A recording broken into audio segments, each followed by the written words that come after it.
And welcome back to another episode of Coffee with the Critters, where we live stream every Sunday morning at 9:30 a.m. Eastern, unless otherwise noted. I did live stream Wednesday night on Rocky's event. It did not go without a hitch, so I am going to work this week on putting a video together, and I will upload and share it with you because I really want you guys to see a lot of these photos. So, for those of you that may be new, my name is Laura Joseph, owner of the Animal Behavior Center. We're an international educational center where we teach people all over the world how to interact with animals using respect and the science of behavior known as applied behavior analysis.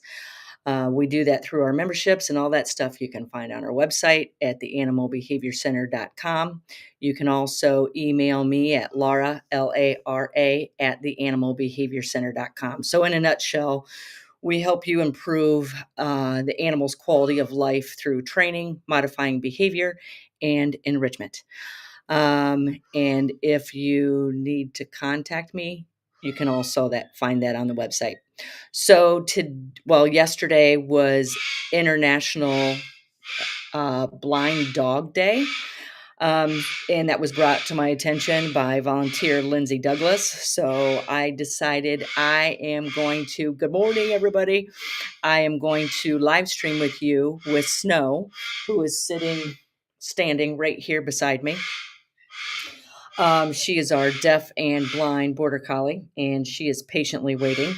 She smells treats in the room. She loves to train. So, a couple of things I want to say. Hey, baby girl. A couple of things I want to say about working with deaf and blind dogs, animals. I work a lot in training animals to be ambassadors within wildlife rehabilitation, and that consists a lot of working with injured animals and blind animals. So I have a long history of working with deaf and blind, but I want to tell you, working with the deaf is completely different than working with the blind. Working with the blind is completely different than working with the deaf. Working with the deaf and blind is completely different than working with those other two. I have deaf and blind, and not just dogs. So I know I wanted to make mention of a few things before I get started with Snow. Adaptability with animals is an amazing thing. People, I find, have a lot harder time adapting than animals do. One of the alligators I work with was injured and euthanasia was suggested. So many of the animals I work with, euthanasia is suggested, and I'm just like, hang on, wait. There is still major quality of life here. This does not need to happen. Adaptability with animals is an amazing thing. Animals are much more resilient than people are.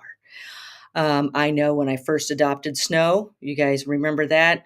Lindsay, I was talking with all the volunteers last night. We're trying to remember how long ago that is because everybody knows I'm horrible with ages of animals. I just do not remember, especially when they live into their 40s.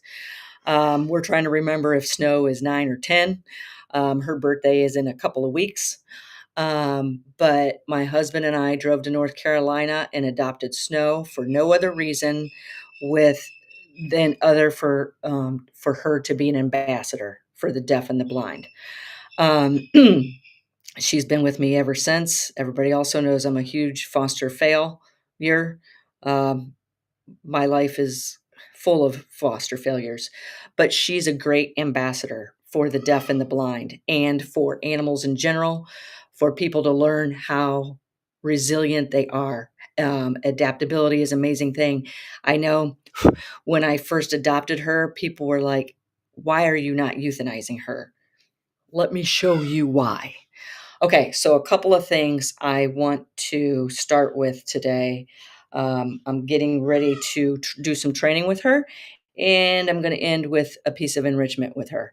But I wanted to let you guys know there are some major changes at the Animal Behavior Center, and we are super excited about them.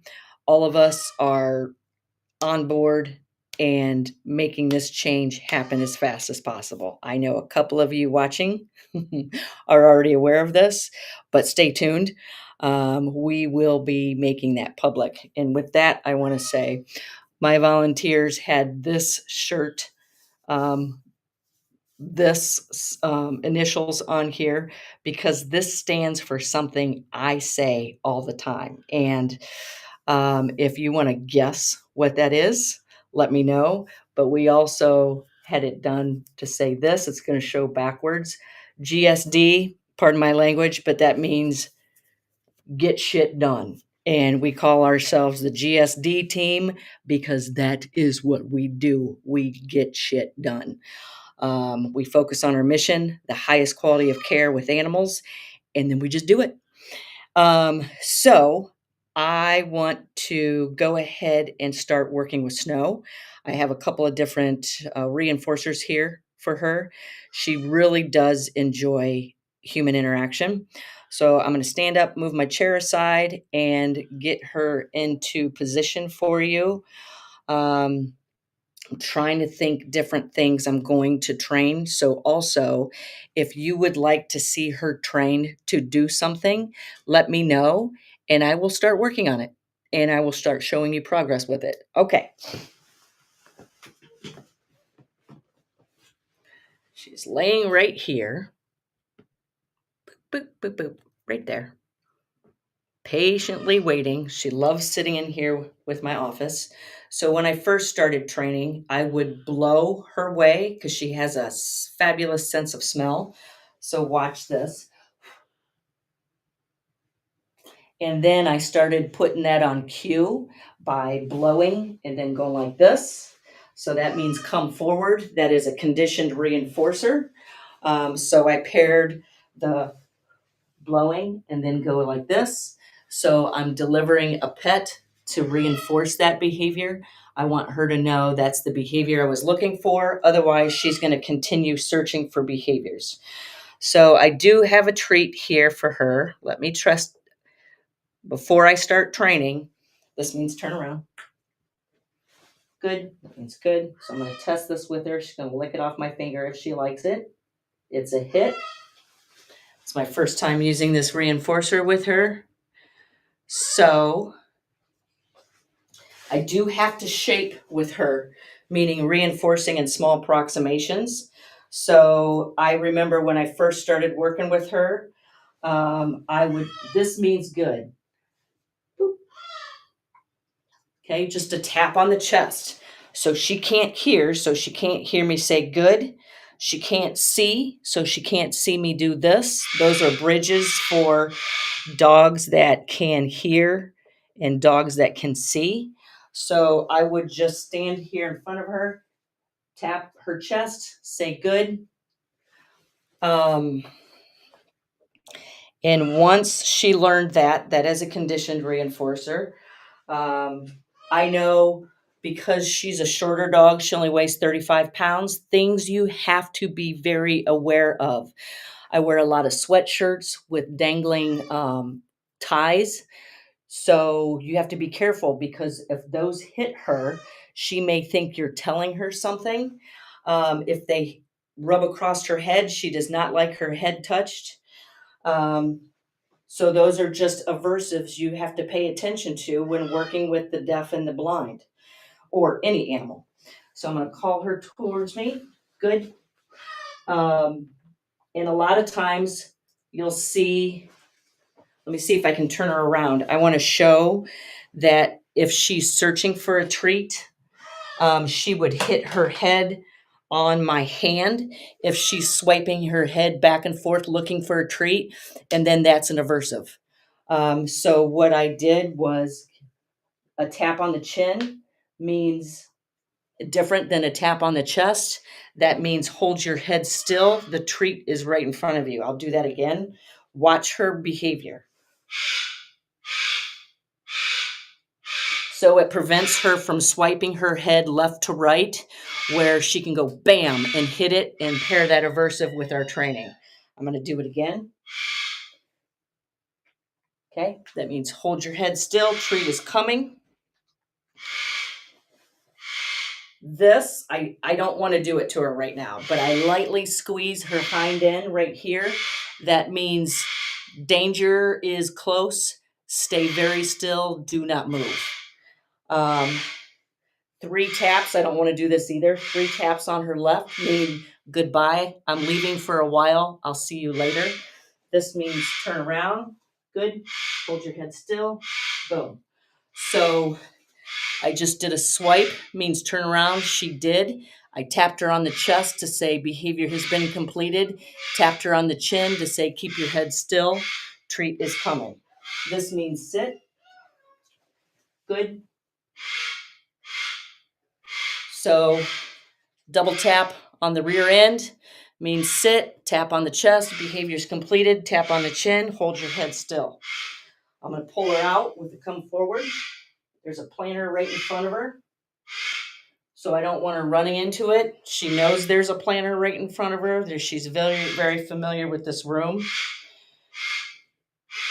Let's see. I know I've put her in a down position before. I haven't done it in a long time.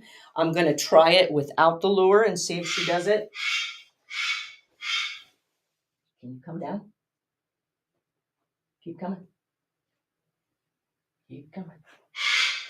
Down, down, down, down, down. Good. Tap on the chest, tap on the chin, deliver the reinforcer.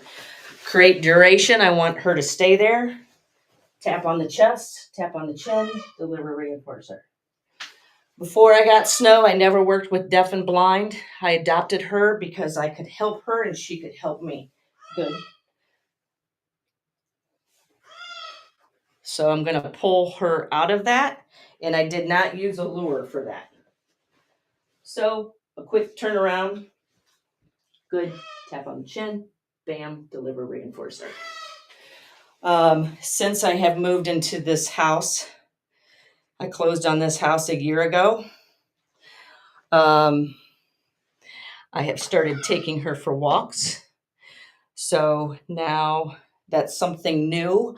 I need to teach her something new. I'm setting up my backyard. I want to tell her, good girl, you don't have to sit here and wait for me to ask you what to do next. I'm going to set up my backyard for more training with her because she's an amazing dog. I had friends over here all day yesterday, into the evening last night, maybe a little too late. But we were sitting here talking about how amazing Snow is. So this is a foraging toy that we actually bought for the Hornbills years ago. I am turning it into a dog toy, back into a dog toy. So there's this spinning thing in the middle, and she has to move these to get to the treat. And it has to be lined up so she can't see and she can't hear. So this may or may not be complex for her. She has to move all of these to look for the treats underneath. You can also put this into a locking position so this square does not move to make it more complex. So I'm going to make it easy for her in the beginning. She's never had any type of interaction with this toy. She's definitely never seen it before. Okay, what's this?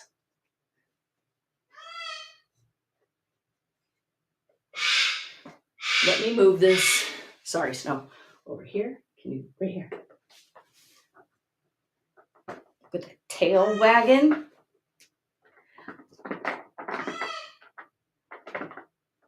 So I might need to help shape this with her.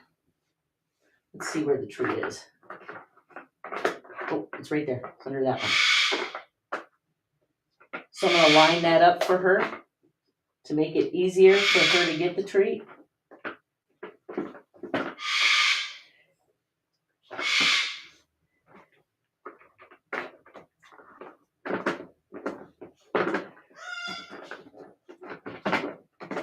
So if I have to, oh, she got it.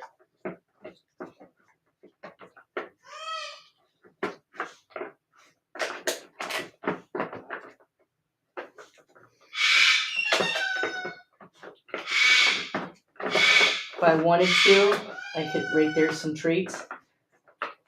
Let's do this. She knows it's there now, so they're under these two blocks. She just has to move those. There's moved one, got it. Now she has to move this one.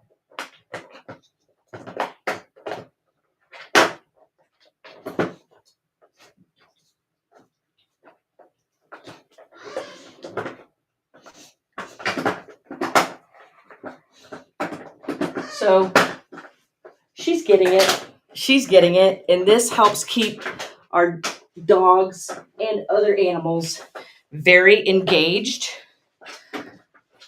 especially when we're not home to work with them. So with that being said, pay attention. We're gonna make a few announcements this week, and they're gonna be whoppers. With that being said, Thursday night is our next drop-in class. This one is species specific, and it'll be on modifying the scream of parrots. But if you want to attend and you don't have parrots, it's relative to excessive barking, any type of excessive noises that animals make. And thank you for attending today. I want to give a huge shout out to my volunteers. We got some exciting times ahead, and we will let you know because we do that. Right? All right. See you guys.